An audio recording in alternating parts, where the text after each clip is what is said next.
By what name are you known? There are some who call me Tim. Welcome to another episode of Timmy Talks, the channel where we talk old school magic. And today we're going to have another exciting old school Magic the Gathering battle for you. I am playing against brand new patron of the show, Luca. Luca, welcome to the channel. And he is bringing a blue-green control deck with him to the show today. I'm quite excited about this deck. It's built around Arboria and I believe Cyclone. So I'm really looking forward to see how it's actually going to work.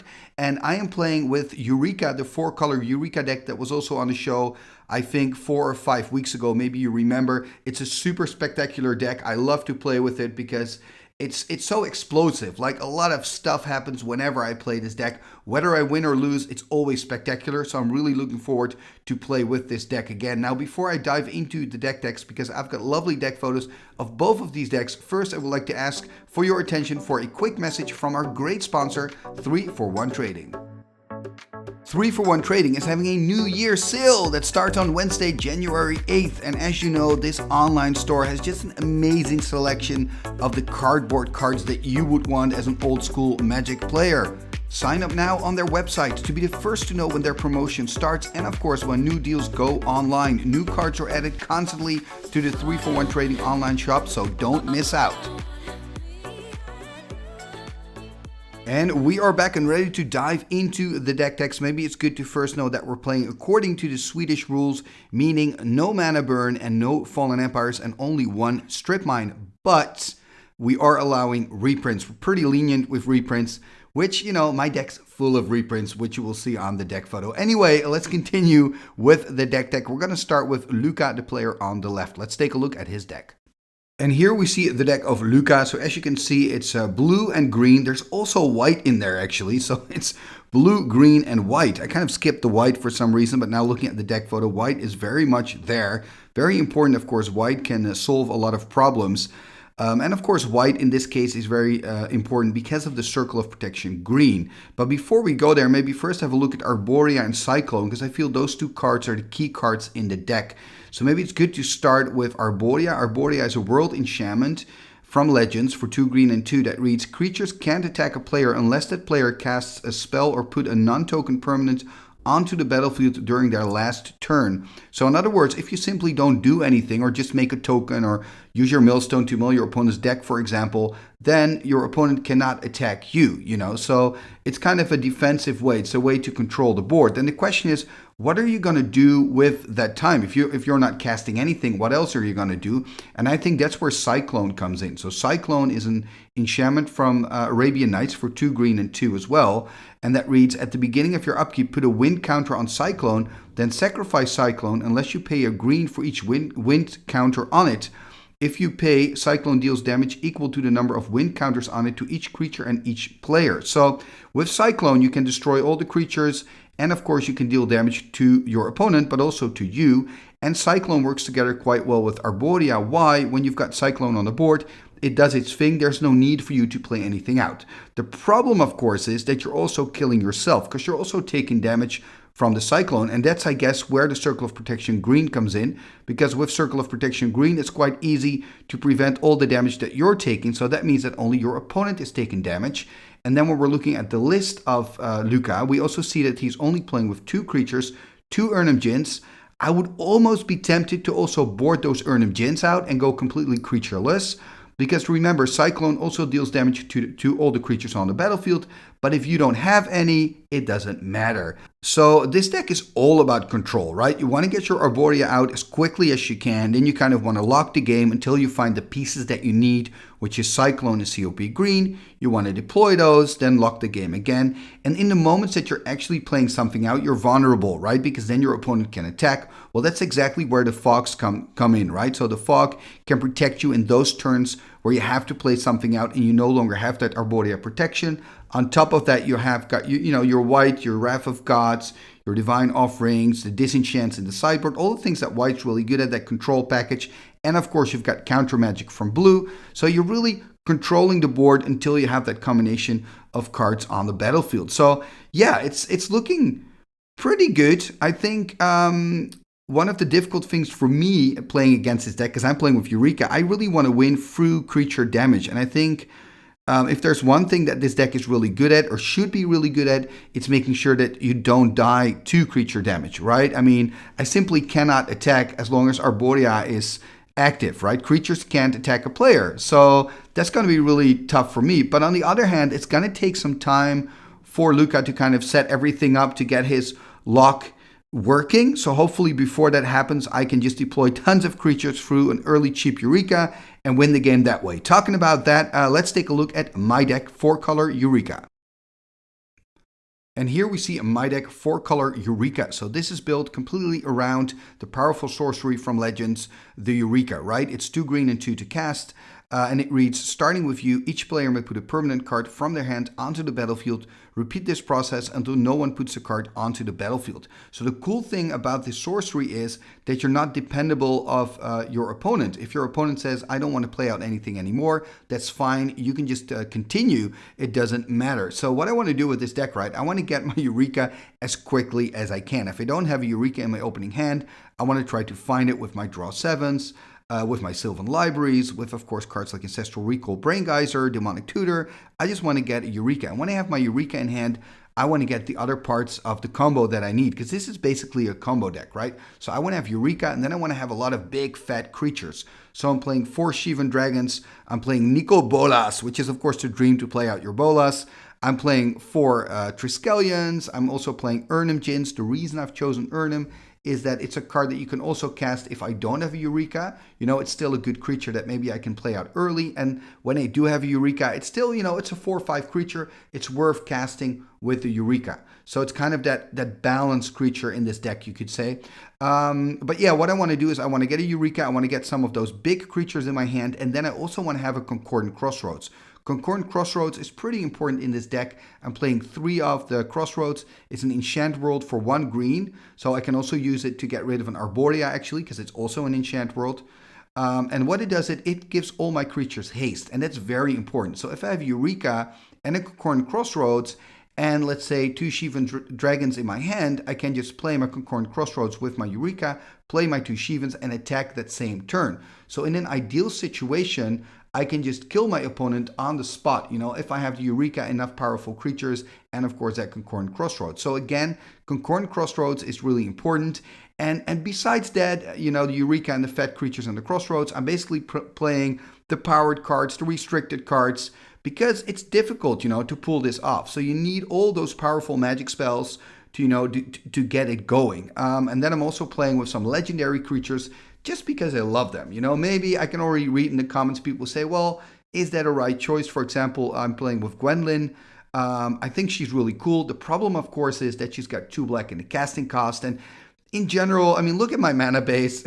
It's pretty tricky, right, to try to hard cast everything. So I'm really relying on my Eureka. And for Eureka, of course, I do need double green. So that's why there are a lot of duels with green in it. Green is really important. If my opponent plays a Blood Moon, which can always happen, I thought about that scenario. The good news for me is even with a Blood Moon, my deck can still do quite a lot because I'm playing 4 Shivans and 4 Triskelions. So I can still play out those creatures, put some pressure on the board. So I think even with the Blood Moon situation, the deck can still function. Not as well, of course, as without a Blood Moon. I'd rather not run into a Blood Moon, but when it happens, I've got an answer. Also, the Abyss is another thing that I thought about while building this deck. It's one of the reasons I'm playing with 4 Triskelions. But of course, also remember, Concordant Crossroads is an enchant world, so I can use that to actually remove an Abyss from the battlefield. So when I know that I'm playing, let's say, against robots, for example, I know that there's probably going to be an Abyss in there. I've got my Concordant Crossroads. Another neat thing is the sideboard. If you look at the sideboard, I'm playing 3 Steel Artifacts and 3 Control Magics because I'm kind of expecting my opponent to, you know, play differently in games 2 and 3 when they know that I'm playing Eureka. So maybe they're going to keep a hand with all cards with a high CMC, for example, permanents, because they know they're going to be able to play it out as soon as I cast my Eureka. Maybe they're going to bring in high casting cost artifacts and creatures from the sideboard. Well, that's fine because I'm going to board in my Steel Artifact and my Control Magic to steal those. Now, of course, there is a little problem because both of these cards have double blue in the casting cost, which is not ideal. But In my mind, it works really well. And there's only one way to really find out if this is a good strategy, and that's simply by playing the deck, taking it to tournaments, playing it in online games like I'm doing today. So, okay, this is my deck. We've looked at the deck of Luca, and that only means one thing. We are ready for the game, and let's hope it's going to be really spectacular. I think it could be spectacular. On the other hand, if Luca locks me in and I cannot go anywhere, but maybe if I've... Anyway, let's just go to the match and let's find out what's going to happen. Game number 1, here we go, and I believe I'm on the play. I'm playing 4-color Eureka, and my opponent is Luca today, and Luca is playing a white, green, blue Arboria Control deck, so pretty cool list. And I'm looking forward to kind of see it in action, see how it works. And Luca starting here, wow, look at that, starting with the land text. He's only playing 1 land text, I believe, in the main 60, but finding it here on turn 1. That's really good for Luca, and now he's putting me in a difficult position. Am I going to play out another land here, activating the text? I mean, I kind of have to, right? Unless, of course, I've got some mucks and there are some other ways to generate mana, then I don't have to. So let's see what I'm going to do. It looks like I'm already in the tank here at turn number 2.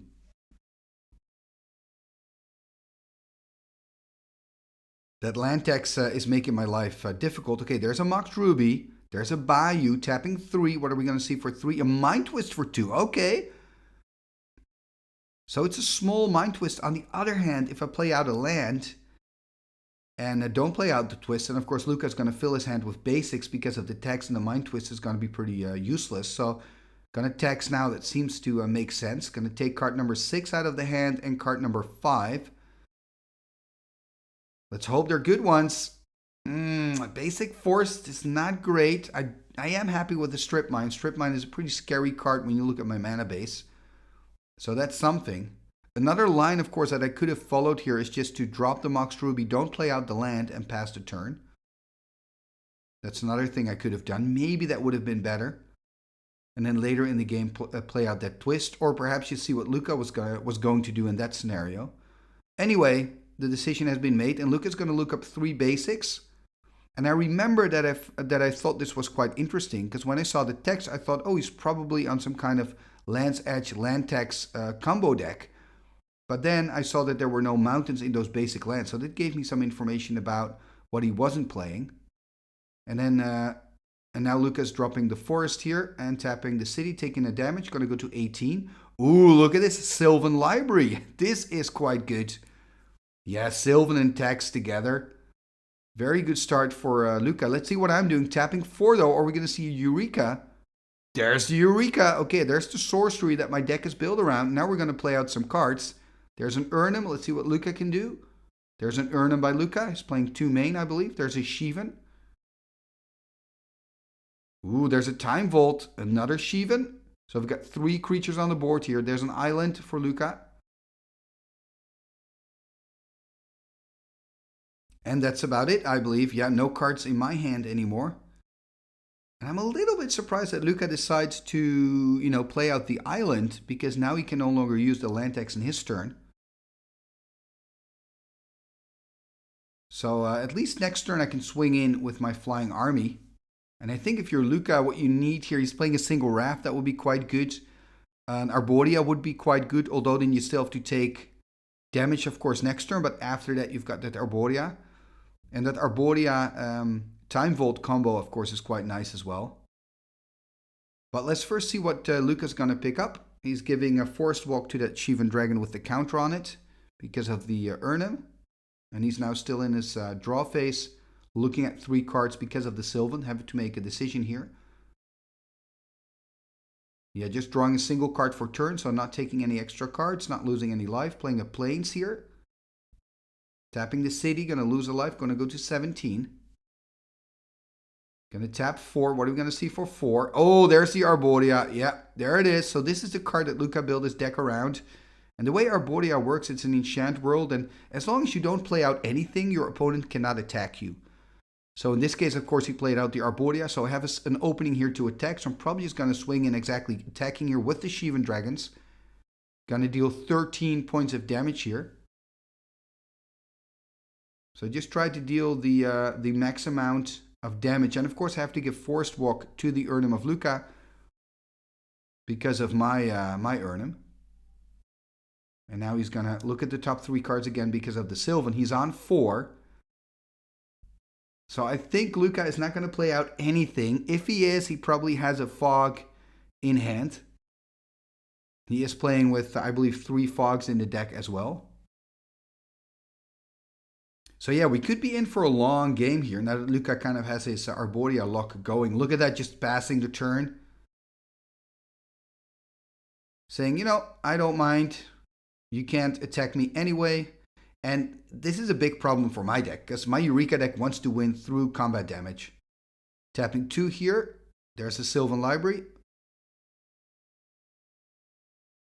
I guess I can use the Sylvan to try to find a Concordant Crossroads, because Concordant Crossroads is an enchant world, so that can get rid of the Arboria of Luca. And that means that I can start attacking again. And Luca now taking his turn, by the way, attacking, of course, with his Urnham that has Forest Walk. So I'm going to drop to 16, and he's not playing anything out, meaning that I cannot attack in my turn. But first I'm going to look at the top 3 cards because of the Sylvan. So let's see what I can find.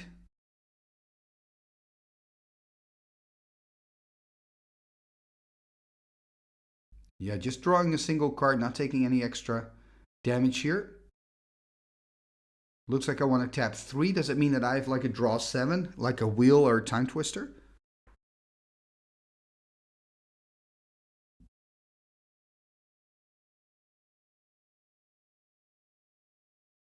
And here I go, tapping 3.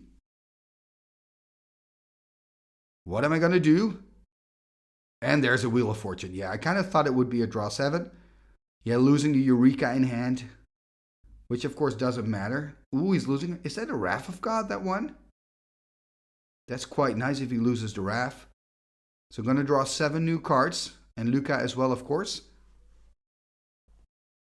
And I have to say the downside of playing 4 Eureka is that sometimes you have this situation where you top deck another Eureka, you know, after you've already played one. And it's kind of a useless card, but yeah, that's just part of the deal when you decide to go with a full playset of Eurekas. So 5 cards in hand, passing the turn, but Lucas untapping his Time Vault, giving me another turn, which of course he can do because, I mean, he's got Arboria. I can't attack him anyway. Unless, of course, I find that Concordant Crossroads. So really looking for the Crossroads here. I've got 3 in the deck in total. Also have a Demonic Tutor, of course, that I can use to look up the Concordant Crossroads. Drawing an extra card. Okay, this is a good sign if I'm drawing an extra card. It's got to mean that I have a plan. Tapping 4. Uh-oh. Are we going to see another Eureka perhaps for 4? Is it going to resolve then? Luca playing, of course, with 4 counterspells. Okay, there's another Eureka. Okay, are we going to see a counterspell by Luca? That is the big question now. Or is it going to resolve? It's going to resolve. Oh, here we see Nicol Bolas. So if I play Nicol Bolas, I'm pretty sure that I've got a Concordant Crossroads in hand. So Nicol Bolas is 7/7 Elder Dragon flying. Oh, there's a Mace though. Oh, that Mace is pretty good against the Bolas. There we see a Chaos Orb. There's a Triskelion. Oh, I think I'm going to win this game here if I have a Concordant Crossroads. There is a Tropical Island. What else are we going to see here? Oh, a Control Magic, so he can steal one of my creatures. He actually has a pretty good hand. And the Mace, and the Chaos Orb, and the Control Magic. This could be quite interesting. Are we not going to see a Concordant Crossroads from my side of the board? I'm surprised. I was really expecting to see a Concordant Crossroads.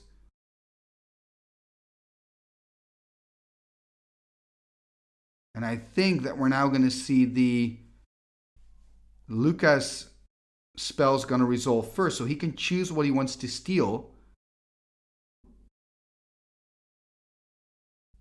But look at that, though. I've got another Triskelion, so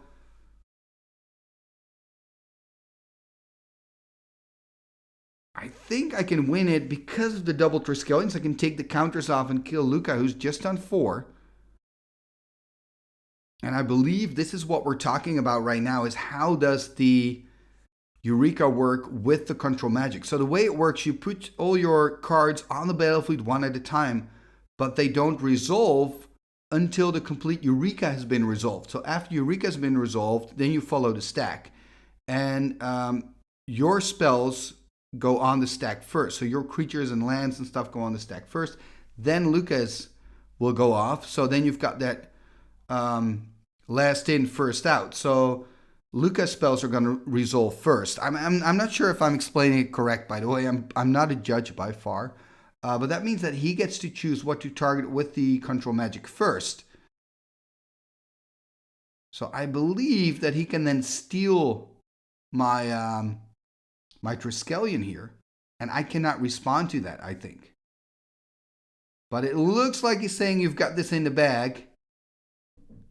And I remember we were discussing about this. I am not quite sure. So the reason we said it's in the bag is because I was able to play 2 Triskelions. And of course, they come into play with 3+1/+1 counters. I can take the counters off and win the game. But I'm actually not so sure because, hear me out. I think there's also a scenario where Luca says, yeah, but my control magic resolves first. So I'm going to steal your trike and you cannot respond to it because we're in this weird Eureka time zone, if you know what I mean. So I can steal your Triskelion, you cannot then deal damage to me. Now, after all the dust settled, we just decided on, okay, you've got this game because I think because of the 2 trikes and you can just kill me with those trike counters. But again, I am not sure. Please, if you know, leave a comment in the comment section and let me know how this interaction works. I would love to hear from you. And I wouldn't be surprised, Luca, if you're actually not dead here and if we should have continued playing. Again, if you know, if you're a judge, ex-judge, if you know the rules better than I do, which is not that difficult, please let me know in the comments below. And this is actually one of the things I love about old school Magic, that despite the fact that we're playing for 25 plus years, there's still things that are not 100% clear. There's still scenarios in the game where you're like, how does this interaction work? That is so interesting. I see it as interesting and I would love to know more about this. So if you know how this works, please let me know in the comments below. And we are now going to dive into our sideboards and we will catch back up with you in game number 2. Game number 2, here we go. So Luca on the play, starting with the Savannah, passing the turn. Now let's see what crazy stuff is going to happen in this game here. Volcanic Island, pass. There's a forest. There's a Sylvan Library. So again, that's Sylvan for Luca. There's another duel, passing the turn. And I'm having quite a slow start. I'm playing, of course, 3 Moxen, a Black Lotus, a Felwar Stone, and a Soul Ring, not finding any of those in my first couple of turns. Luca here dropping an island, passing the turn. He also not doing too much. I think our decks kind of start working on 4 manas. So that's important for us. There's another Volcanic. So a Taiga and 2 Volcanics on the field for me.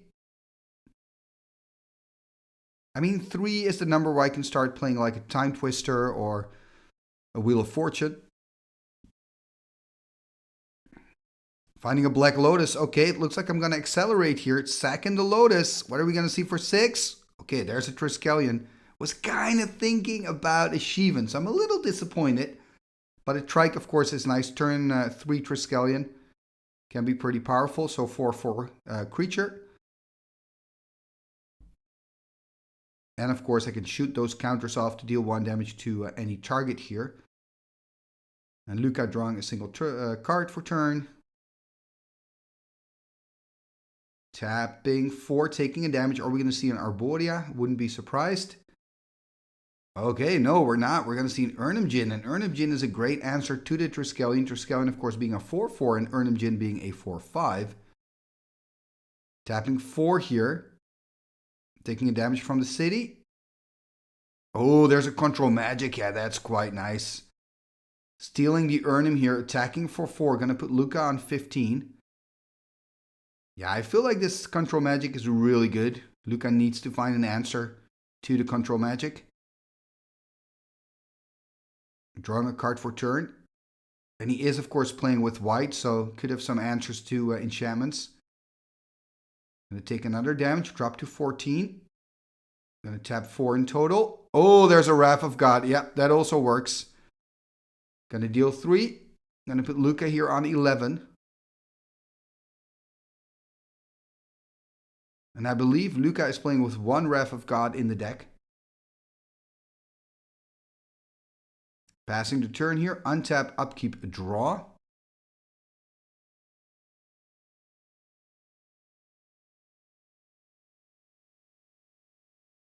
Let's see what I can find.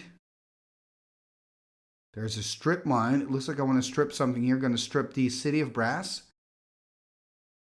Not sure if I'm really happy with this decision. I wonder why I'm making this decision. There we see another city, because from the first game we also know that Luca's playing, for example, with Mazaviv, and that would be a better target for my strip. So there was not really a need to take care of that city. Maybe I wanted to make sure that he doesn't have double blue to counter something. That could be a reason. And we see, by the way, the time vault again on the side of Luca.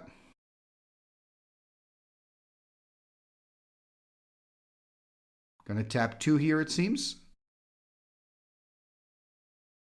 Don't have a lot in my deck that costs 2 mana. Could have a Sylvan, could be a Time Walk as well.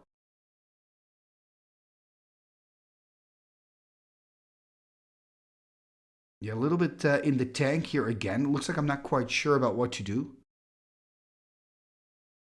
Okay, gonna play a Regrowth. Ooh, on the Black Lotus. Play out the Lotus. Okay, so I've got a bigger plan here, I guess. Gonna take a damage from the city. Concordant Crossroads, and then probably a Eureka, right? Although I could also play the Eureka with... Oh, sorry, the Concordant Crossroads with the Eureka. Oh, gonna go for Wheel of Fortune. Okay. This is so interesting. Gonna lose a red Elemental Blast from the side and a City of Brass.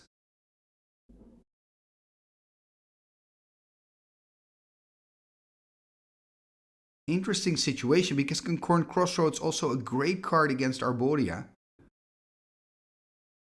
Finding a Mox Jet here.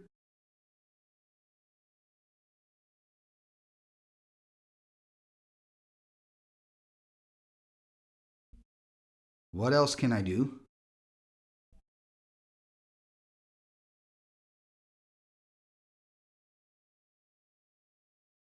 Passing the turn here back to Luca. 6 cards in hand for me. I mean, that's one of those turns where I did quite a lot, but it didn't really impact the board that much. I mean, I guess by regrowthing the Black Lotus, I was able to kind of cast the Wheel of Fortune for a mana less, I guess. Anyway, let's see what Luca can do. Yep, there's the Arboria. So that means I'm going to lose my Concordant Crossroads here. Yeah, putting it in the bin. Okay, for a moment I thought that I forgot it, but I'm seeing it. That's good news. And look at that, Luca having a Library of Alexandria, by the way. Oh, that's a problem. And this is where you would want the... oh, there we see a Eureka. This is where you would have loved to still have that strip mine. I think playing that strip mine so aggressively was a mistake. But anyway, here we see the Eureka being played, playing out a Shivan Dragon. I mean, I need another Concordant Crossroads, to be honest. There we see an Ivory Tower, another Shivan Dragon. Control Magic. Okay, he's going to steal the Shivans. Oh, man. There's Solkanar the Swamp King. That could be another interesting target for Luca. Yeah, so he's going to steal one of the Shivans. That makes sense. And it looks like I don't have a Concordant Crossroads, so that's a problem for me.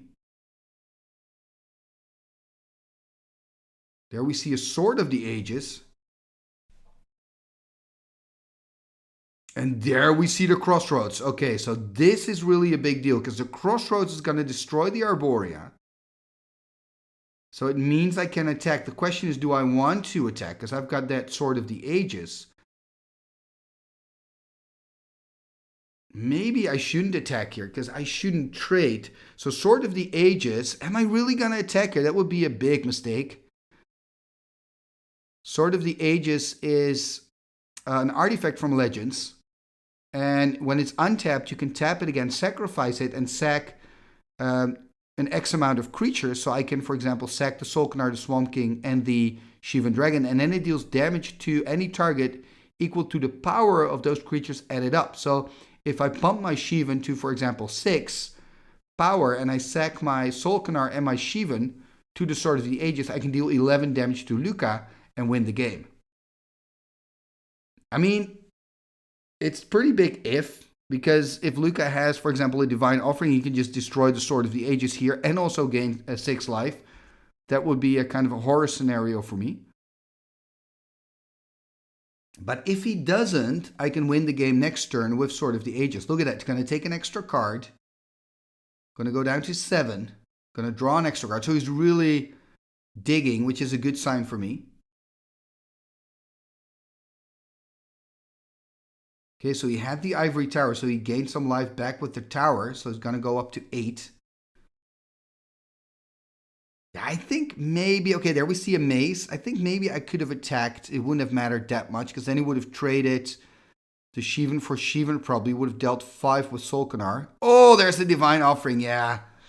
Yeah, this is the horror scenario that I was afraid of. Was going to gain 6 lives, going to go up to 14. Oh, life's so unfair sometimes. I think what I need to do now next turn... Oh, he's got the maze as well.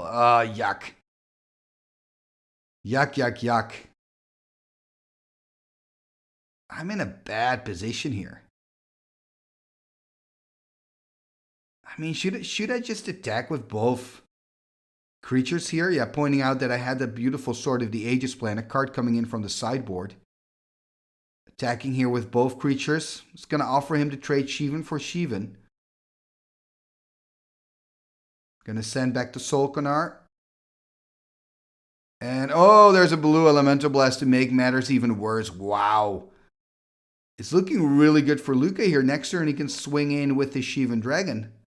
I mean, I'm still on 18, so I'll probably have 3 more turns. But yeah, this is not great for me.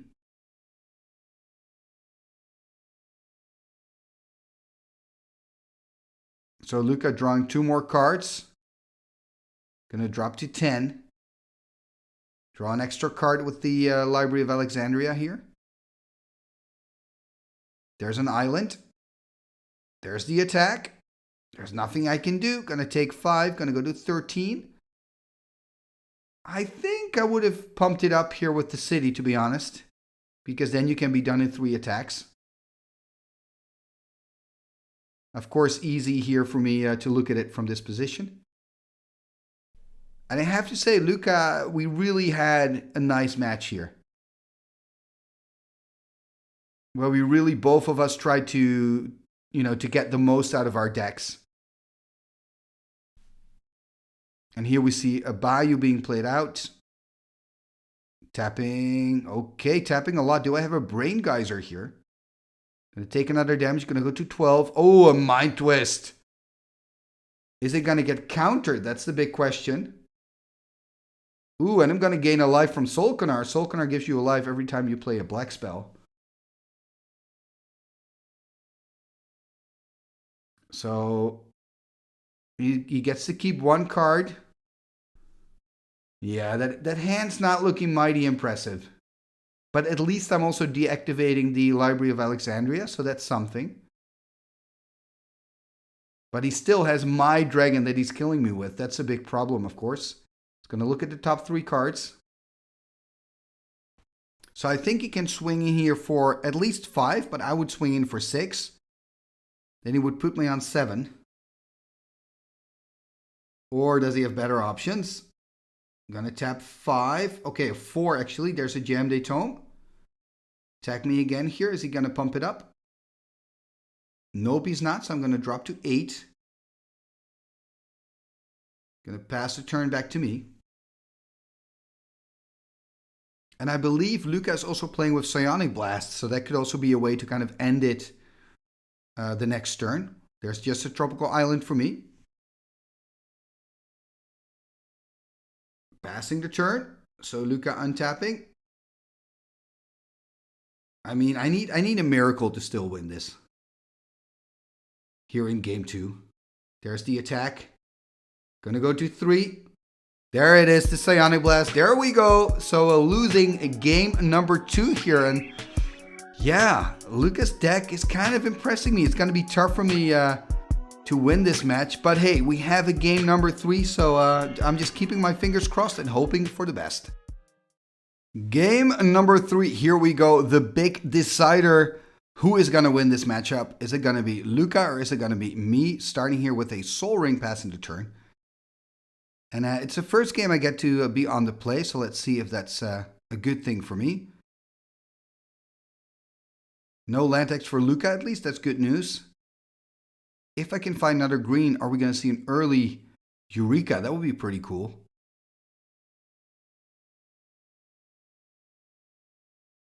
Looks like I'm already in the tank here at turn 2.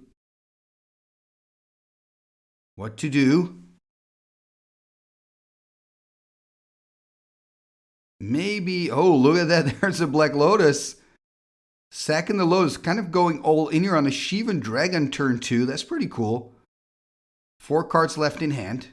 Passing the turn to Luca. Let's see if Luca has an answer. If he doesn't, he's in trouble. It's as simple as that. But if he does, I'm kind of in trouble. Burning through my resources here. There's a Forest by Luca. Gonna tap 2. Okay, there's a balance. Actually a good answer, but not all that bad. Because Luca has to discard a land and maybe also a card.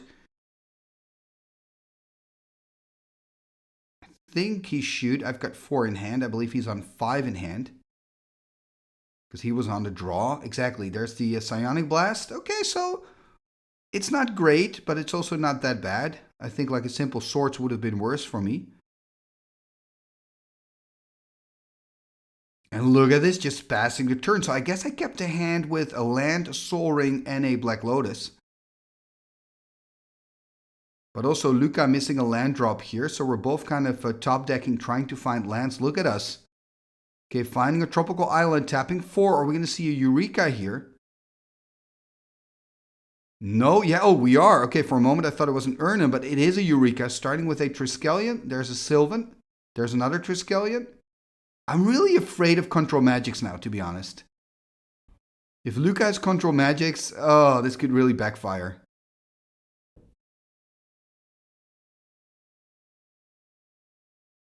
So Luca kind of taking his time. I guess that's a good sign, because if he would have... Oh, there's the Control Magic. I wouldn't say if he would have a Control Magic, he would slam it down. There's another Control Magic. Oh man, are we now going to have that same discussion, like can I respond? I think I can't, to be honest. I think we should just give him the Triskelion. So as you can see, I made a little cut in the video because there's something else actually happening with this Control Magic. And that is that he wants to steal the Gwendolyn with the Control Magic. And that's actually also correct, because the way it works is I'm just first going to put all my things on the battlefield. Luca's going to put all his things on the battlefield, and then everything resolves. So with the Control Magic, he can kind of pick whatever creature he wants to pick. And he's going to go, in this case, for Gwendolyn the Gorgie. And he's not going to go for any of the Triskelions. So there's even another twist here. And that kind of makes sense, because with Gwendolyn, I can start forcing Luca to discard cards from his hand, which he probably doesn't want to happen. So anyway, after all the dust settles, we've got 3 Triskelions on my side of the board, and we've got a 3/5 Gwendolyn de Gorgie on the side of Luca, and of course that Sylvan and that single Savannah. And yeah, man. Playing Eureka is not as easy as people think it is. Very complicated. I think that the big conclusion that you have to take when you're playing Eureka is that Control Magic is a really difficult card to play against. It's really good. And if you're playing against Eureka, board in those Control Magics. As many as you can. They're really, really good. And yeah, so now I've got the Gwendolyn on the side of Luca, and I've got my 3 Trikes. And I think we can just continue here with the match. Still in a pretty good position, in my opinion. Gwendolyn being a 3/5. And he can actually use it straight away if he wants to, but then he can no longer use it as a blocker, of course. So I guess he has to keep it up as a blocker. I could also decide to kill it with my Triskelions. The best thing to do probably is just next turn to attack with my 3 Trikes. Kind of forcing Luca to block 1, and then I can kill Gwendolyn off with a single Trike counter. Anyway, untap, upkeep, draw, or not. Looks like Luca still wants to do something. Oh, he is going to use the Gwendolyn. Ooh, I'm a little surprised. Going to force me to discard. Oh, Demonic Tutor going to go into the graveyard. Couldn't play it out, of course. Don't have any black mana. But he then is opening himself up to 12 damage from the Trikes. Look at that 12 damage going in. Do we have a fog? Oh, there's the fog. That is funny. That is funny. That's a good move. And if I cannot play out that single card, I'm probably going to lose it to Gwendolyn. And now Luca going to look at the top 3 cards here with the Sylvan. Can he find another fog? That's the question. Okay, Mace. Mace is good. Passing the turn here or not.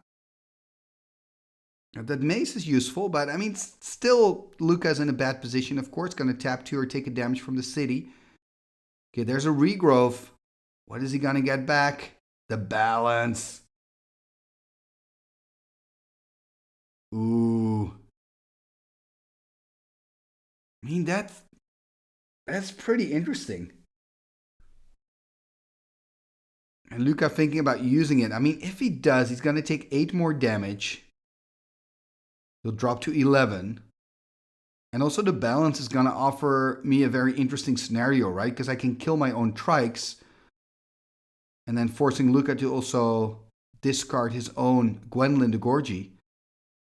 Anyway, tapping 3 here. Oh, there's a Time Twister, so we're not even going to see. Oh, also had a Mind Twist in hand, but I couldn't play it out. No black mana. There's the Time Twister. So we're not going to see that balance. I don't have to think about it.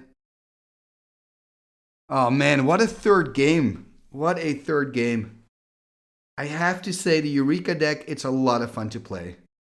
It's a super expensive deck, but if you have the cards, I would really advise you to give it a spin. I would recommend it. Because it's a lot of fun to play the deck. It's complicated, and I'm still learning how to pilot it properly, but it's a lot of fun to play. It's just a very explosive deck. Anyway, both drawing 7 new cards.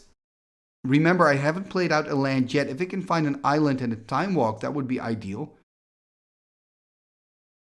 Okay, there's a strip mine, so I can strip the maze, which is pretty good. And now I'm going to attack here. The question is Luca going to block? He is going to block. Okay, so then 4 damage, of course, marked on Gwendolyn. So if I'm smart, I'm going to kill it in the second main. First, of course, dealing the damage. So Luca going to drop to 11.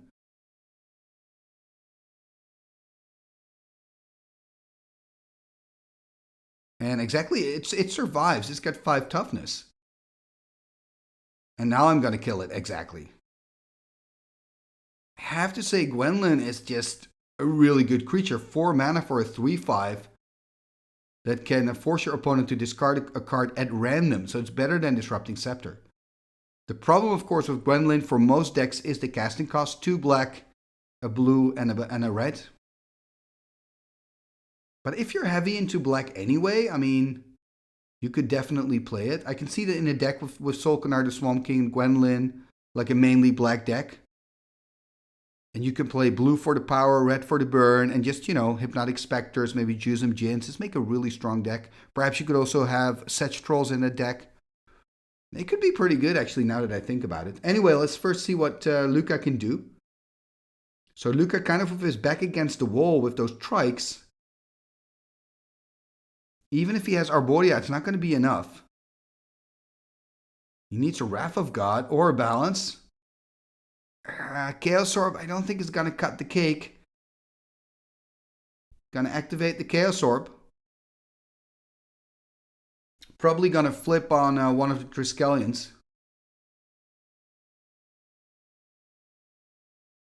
Now the question is, am I going to take my counters off? That's the big question. I am, because the thing is, you don't know what Triskelion he's going to target, and you have to respond before you do. So you can respond in response to the activation, but then you don't know the target yet. So that's why I'm taking the counters off first. In this case, I'm putting Luca on an exact 2. So he's going to destroy one of the Triskelions here. So I still have 2 Triskelions left, which is exactly enough to win here because he's on 2. And attacker winning game number 3. And I have to say, Luca, this has been a great match. I mean, this is one of those matches that you learn. Okay, how does this work? Well, how does this interaction work? Your deck is super interesting. I think my deck is also very interesting. So this was really a good matchup.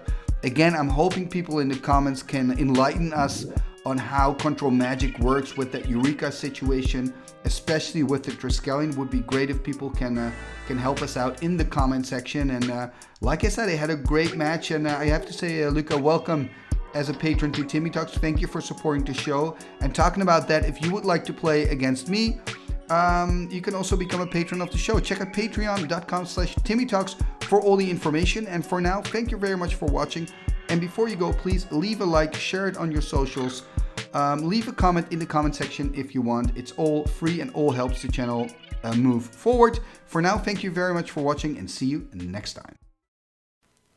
What shall we do with the drunken sailor? What shall we do with the drunken sailor? What shall we do with the drunken sailor? Early in the morning, way hey and up she rises, way hey and up she rises, way hey and up she rises. Early in the morning, putting in the longboat until he's sober, putting in the longboat until he's sober, putting in the longboat until he's sober. Early in the morning, way hey and up she rises, way hey and up she rises.